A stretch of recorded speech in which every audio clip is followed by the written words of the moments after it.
భారత్ బంద్ను కేంద్ర రాష్ట్ర ప్రభుత్వాలకు వ్యతిరేకంగా భారత్ బంద్ని పిలుపునివ్వడం జరుగుతూ ఉన్నది. లారీ యజమానులు, ఆర్టీసీ కార్మికులు, ప్రజా సంఘాలు, కుల సంఘాలు, అన్ని సంఘాలు, బీసీ సంఘాలు, మైనార్టీ సంఘాలు, అన్ని సంఘాలు ఈ బంద్కు పిలుపునివ్వాలని నేను స్వాతంత్ర సమయ యుద్ధంలో పోరాటంలో మేము పొలాలని దారాదత్తం చేశాం.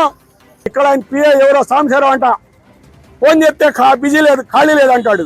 అమెరికా ప్రెసిడెంట్ కలిసి నేను వెళ్ళి బై రికార్డు ప్రధానమంత్రిని, ఎలక్షన్ కమిషన్ ఆఫ్ ఇండియాని కలిసా.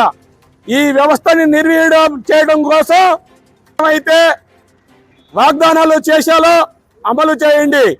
మరి అమలు చేయని విధంగా ఈ రెడ్ బుక్ వ్యవస్థను తెచ్చినందుకు నిరసనగా భారత్ బంద్కి అన్ని రాజకీయ పార్టీలు నన్ను కూడగడతా ఉన్నాం.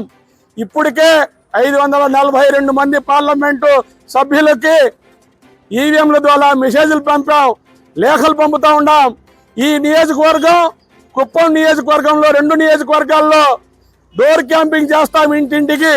నారా లోకేష్ చేస్తున్న మరి అద్భుతాలు ప్రజలకి తెలియాలా. ఎందుకంటే ఎన్నికల ముందు అందరినీ నమ్మవలకి అధికారంలోకి వచ్చినాక ఒక ఎమ్మెల్యేని కలవాలంటే ప్రైమ్ మినిస్టర్ నరేంద్ర మోడీ గారు కలుస్తారు నన్ను, మరి అమిత్ షా గారు కలుస్తారు.